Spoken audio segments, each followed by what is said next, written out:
Olá, a paz do Senhor a você que está me assistindo aí do outro lado. Eu venho aqui para trazer uma reflexão juntamente com você, para nós refletirmos um pouco na palavra do Senhor. E é apenas um versículo do primeiro livro, do primeiro capítulo da Bíblia, que se encontra em Gênesis, né? Capítulo 1, versículo 1, que diz: no princípio criou Deus os céus e a terra. E há um tempo atrás eu estava meditando apenas neste versículo, que às vezes aparentemente pode não falar nada, mas se você parar para refletir, você vai ver que ele está falando tudo. É um versículo muito mais profundo do que ele parece, na verdade. Porque ele está falando: no princípio criou Deus os céus e a terra. Olha o tamanho de Deus. Nós não conseguimos mensurar a grandeza de Deus. Nós não conseguimos dizer a magnitude que Deus é. Tanto é que o próprio João, quando descreveu sobre o amor de Deus, ele não conseguiu encontrar palavras, né? Lá no capítulo 3, versículo 16 do Evangelho de João, ele vai dizer: porque Deus amou o mundo de tal maneira. Porque não existe palavras que definam o tamanho do amor de Deus. E João não conseguiu encontrar as palavras certas, então ele colocou tal, para eu e você termos uma noção de quão grande é esse amor. E em Gênesis capítulo 1, versículo 1, nós temos uma noção do tamanho de Deus. Nós não conseguimos imaginar, mas podemos tentar ter um pouquinho de noção. Porque imagina um Deus que criou os céus e a terra. Olha o tamanho do céu e olha o tamanho da terra. Você acha que um ser pequeno, um ser fraco, um ser frágil conseguiria criar algo tão grande dessa maneira? E ao mesmo tempo eu comecei a questionar, né? Por que nós que cremos em Deus, por que nós falamos que somos cristãos, por que nós falamos que servimos a Deus e de repente nós tememos diante das situações? Se nós servimos ao Deus de Gênesis 1, o Deus Criador. Se Deus criou o céu e criou a terra, o que é o meu problema perante Deus? Eu ouvi uma frase no início da minha conversão, que eu tento sempre me lembrar dela nos momentos de tribulações, que dizia, é uma frase clichê, mas ela é pura verdade, que dizia assim: não conte para o seu Deus o tamanho do teu problema, conte para o teu problema o tamanho do seu Deus. Porque nós temos sim que nos prostrar diante de Deus, falar das nossas questões, mas o que nós temos feito muitas vezes é exatamente o oposto.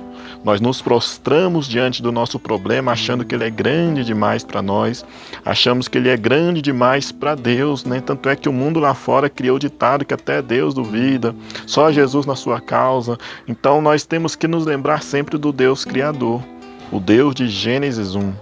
Então esse é o Deus Criador, o Deus que criou os céus e a terra, o Deus que criou todas as criaturas existentes na face da terra e no céu, apenas com o poder da sua voz. O Deus que do pó da terra formou o homem e soprou-lhe o fôlego de vida, tornando ele alma vivente. Então, se o mesmo Deus fez todas estas coisas, por que nós tememos tanto? Por que nós temos tanto medo? Por que nós nos acolhemos tanto diante das situações adversas que aparecem na nossa vida?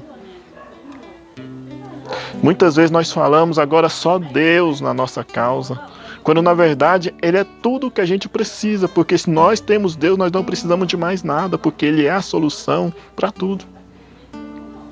Que nós tenhamos sempre em mente, guarda isso no teu coração, que nós não precisamos de circunstâncias, que nós não precisamos de possibilidades, precisamos apenas de Deus na nossa vida, porque tendo a Deus, nós temos tudo. Por isso que a Bíblia nos fala no Evangelho de Mateus, capítulo 6, versículo 33, buscai primeiro o reino de Deus e a sua justiça, e todas estas coisas vos serão acrescentadas. Se você for ler os versículos anteriores, você vai ver do que se refere quando o próprio Jesus diz estas coisas. Nós precisamos apenas buscar a Deus, nos prostrar perante Deus, não para que tenhamos as outras coisas acrescentadas, mas simplesmente por prazer em buscar o reino dos céus. né? Muitas pessoas perderam o prazer de buscar o reino dos céus. Muitas pessoas perderam o prazer de buscar aquilo que vem do alto. Ou muitos até buscam, mas não pelo motivo certo, mas sim porque querem as outras coisas acrescentadas, quando na verdade o prazer maior tem que ser em buscar o reino do céu, pelo reino do céu e não pelas outras coisas. E uma coisa que eu tenho refletido muito nesses últimos dias, eu quero trazer essa reflexão para você. Está acontecendo muito nos nossos dias. Pessoas perdendo o prazer da salvação. É duro, é pesado, mas é verdade. Pessoas perdendo o prazer da vida eterna. Neste caso, eu quero te informar, eu quero te trazer esta informação que talvez você não saiba, ou talvez já saiba e também já esqueceu. Salmo 51. Algo que aconteceu com Davi. Davi havia perdido esse prazer. Logo após cometer os erros que cometeu, logo após cometer os pecados que cometeu, ele não sentia mais o prazer. E no Salmo 51 ele faz essa oração a Deus: devolve-me, Senhor, o prazer da salvação. Olha que coisa poderosa. O homem segundo o coração de Deus perdeu o prazer da salvação. E ele clama a Deus para que devolvesse, para que fizesse brotar, jorrar do coração dele aquele prazer que ele sentia antes de estar na casa do Senhor. Aquele prazer que ele sentia antes de estar na obra do Senhor. Então é esse prazer que nós precisamos resgatar todos os dias na nossa vida. É esse prazer que nós precisamos ter todos os dias quando nós colocamos os pés na casa do Senhor. Parar de ir para a igreja só porque nós temos que ir, porque temos obrigações a cumprir, mas sim começar a ir para a igreja porque nós temos prazer na salvação. E se você perdeu este prazer na salvação, ore como Davi orou e peça a Deus, assim como Davi pediu, para devolver ao teu coração o prazer da salvação. E eu quero deixar essa mensagem aqui neste dia, nesta noite, não sei que horas você vai estar assistindo. Eu quero que você reflita sobre essa mensagem. Leia lá Gênesis capítulo 1, que é o Deus Criador. E eu te aconselho também a ler Salmo 51, que é um salmo extraordinário, porque é um salmo de sinceridade. Você já falou para Deus: Senhor, eu não tenho mais prazer de estar na tua casa. Senhor, eu não tenho mais prazer de adorar, não tenho mais prazer de orar, não tenho prazer de fazer nada para o Senhor. Você já teve esse momento de sinceridade com Deus? Porque você pode aparentar outra coisa para o mundo.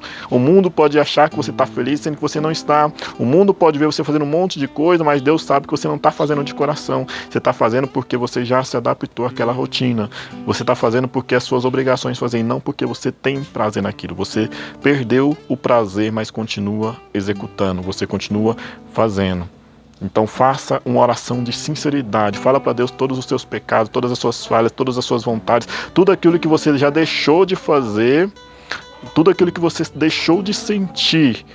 Fale para Deus: Senhor, eu não estou mais sentindo prazer, eu canto, mas não sinto mais nada, eu prego, mas não sinto mais nada, eu vou na tua casa, mas eu não sinto mais nada. Fala para Deus e peça para Ele voltar a devolver ao teu coração o prazer da salvação, assim como Davi pediu.